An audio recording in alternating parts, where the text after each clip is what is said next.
Welcome back to America Decides. Former Congressman Matt Gaetz was once investigated by the very same department he now hopes to lead.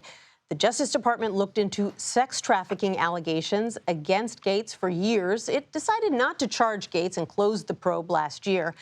The House Ethics Committee, though, has been investigating claims of sexual misconduct and other violations against Gaetz before he resigned yesterday.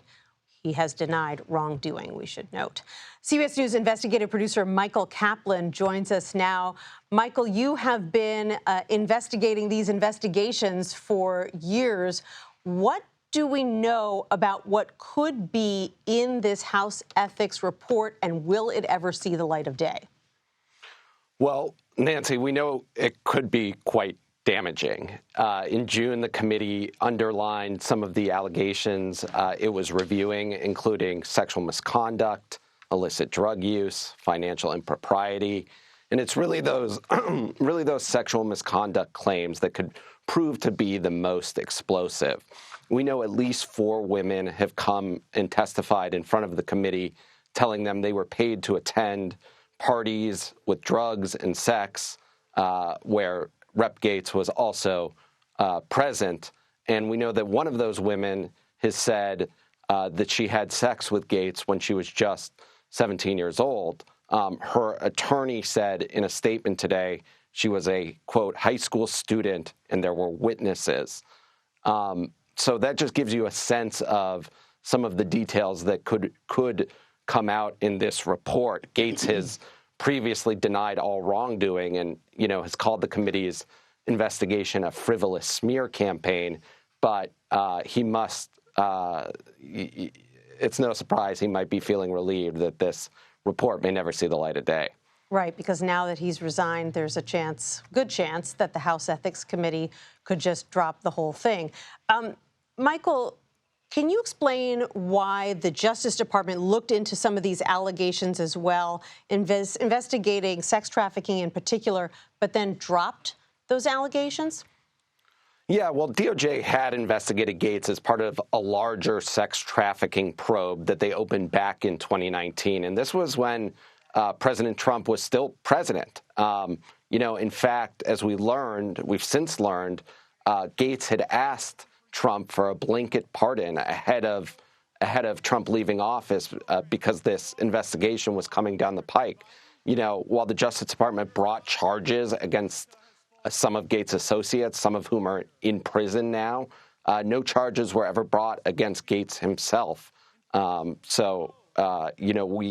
This was going to be a document where some of those details in the investigation, in the DOJ investigation, were ultimately laid out in some sort of official document. There are some senators who say they deserve to see whatever is in this Ethics Committee report. Obviously, the public has an interest in knowing about the allegations against this person who could be the nation's top law enforcement official. How does it work with the Ethics Committee when someone who they are investigating ends up resigning from Congress or leaving in some other way, as we just saw Gaetz do yesterday when he said now that he has been picked to be AG, he's resigning from Congress? Well, previously they've shut down their investigation because the member is no longer in Congress. Obviously, this is a sort of unprecedented situation, and people close to the committee who I've spoken with say it's hard to imagine that this document or the details in this document never sees the light of day. As you mentioned, Democratic senators are asking for not only the report but the underlying information ahead of what is expected to be a pretty contentious confirmation hearing.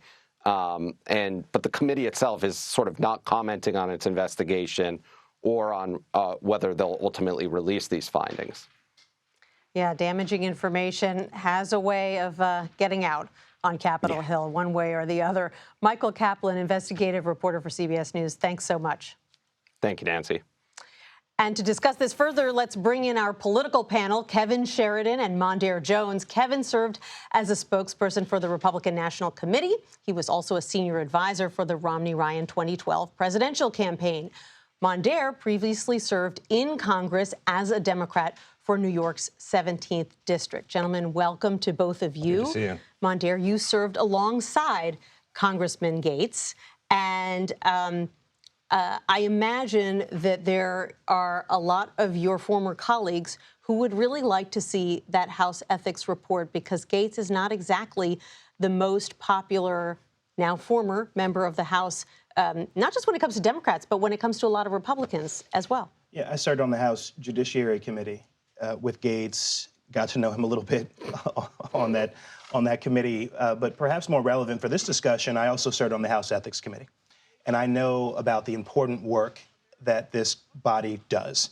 It is evenly divided, 5 Republicans, 5 Democrats. The staff are incredible, and the work that they do is confidential until it's not, until they vote to release the work product. And while I don't think that Mike Johnson is going to allow his Republican members on that committee to issue the report, I think they're going to be meeting tomorrow morning to have a vote on this very topic. It remains to be seen whether the report will be leaked anyway. I mean, it is of great national importance. It is certainly probative of, it is relevant to whether this man is qualified from an ethical standpoint to serve as Attorney General of the United States.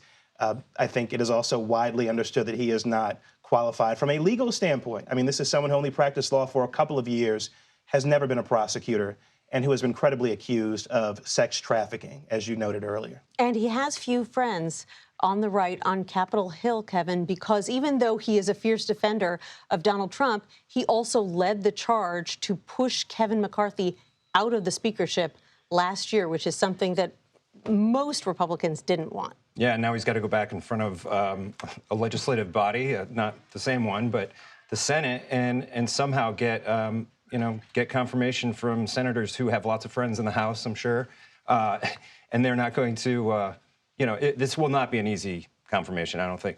I will say, though, that a lot of these senators right now are not looking to oppose Donald Trump on anything. But if it becomes so obvious that, if some of this stuff actually comes out and it looks really bad, maybe that flips just enough, or he pulls out. Look, if he goes in front of that committee, though, and testifies, he's a bomb thrower, and that will be remarkable television, I think. It will be must-see TV. You know, there are all these different theories out there about why Donald Trump would name someone like Matt Gaetz in the first place, who is under investigation for some pretty seedy behavior, to put it mildly.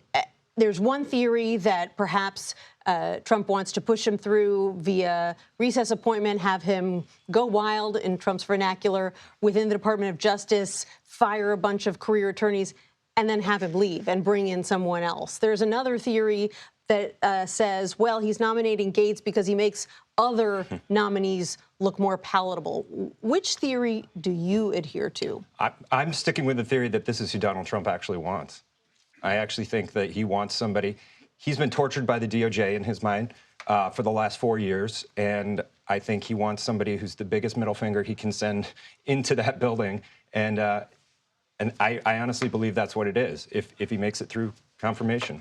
Another person that Trump appears to really want is RFK Jr. to be Secretary of Health and Human Services. What's your reaction to that pick? Look, you wonder whether that's worse than or better than Matt Gaetz being the Attorney General of the United States. I mean, these are historically bad nominations that have been made in the past 24 to 48 hours. Tulsi Gabbard, had this other stuff not happened, would have been the worst nomination potentially in the history of American government to be the Director of National Intelligence. She's a Russian asset. So it's really scary. Obviously, RFK as a denier of vaccine efficacy. We are still sort of recovering from a COVID-19 environment here globally, and certainly in the United States of America. He has wild conspiracy theories that have been debunked very easily. And you don't want someone like that over scientific research of great national and global importance. The HHS is a huge department. I mean, it has a massive budget. It oversees Medicare, the CDC, all kinds of really important things that impact our daily lives, our health and our safety. And you don't want a guy like that in charge of that. Interestingly, one Democrat who disagrees with you is Colorado Governor Jared Polis, who just posted a short time ago that he's excited by the news that the president-elect will appoint Robert F. Kennedy Jr. to HHS. He helped us defeat vaccine mandates. I hope he leans into personal choice on vaccines rather than bans. What do you make of that? Yeah, so when I saw that tweet, I didn't believe it was from Jared. I mean, I went to the page, I still didn't believe it, and I dismissed it until other people, journalists in particular, started amplifying it and characterizing it. I'm shocked by that analysis, especially because a few months ago, the governor of Colorado criticized RFK for wanting, in his own words, to facilitate measles, a measles outbreak, among other diseases. Kevin, what are you hearing from Republicans in the Senate about this choice that they're being forced to make? Not just about RFK Jr., but about Matt Gaetz, about Tulsi Gabbard, Pete Hegseth. These are all very unconventional nominees. A lot of Senate Republicans want to give Donald Trump the leeway to name his candidates, his cabinet, but he's putting them in a tough position. I think they think he clearly believes he has the mandate of the American people. He ran on all this stuff, and he's going to execute on it. However, if they start hearing from their constituents on any of these specific picks because they've gone a little too far, that's where you'll get the pushback. And it only needs to be 3 or 4 members of the Senate who could tank one of these. But, you know, we have to get through the background checks. We have to get through the interviews, if they're going to do interviews with each individual senator, and then even get to the hearings. So we've got a long ways to go. Very quickly, do you think that's the reason that John Thune won the race for Senate Republican leader and not Rick Scott, who Trump wanted? I've always thought John Thune was going to win that. He was poised from going back for years working with Mitch McConnell, and obviously he's a different face to put on it now. But yeah, Rick Scott didn't have very much support in the end. Yep. Well, Mondaire Jones, thank you so much, Kevin Sheridan. Really appreciate both of you coming in, sharing your wisdom. Thanks so much.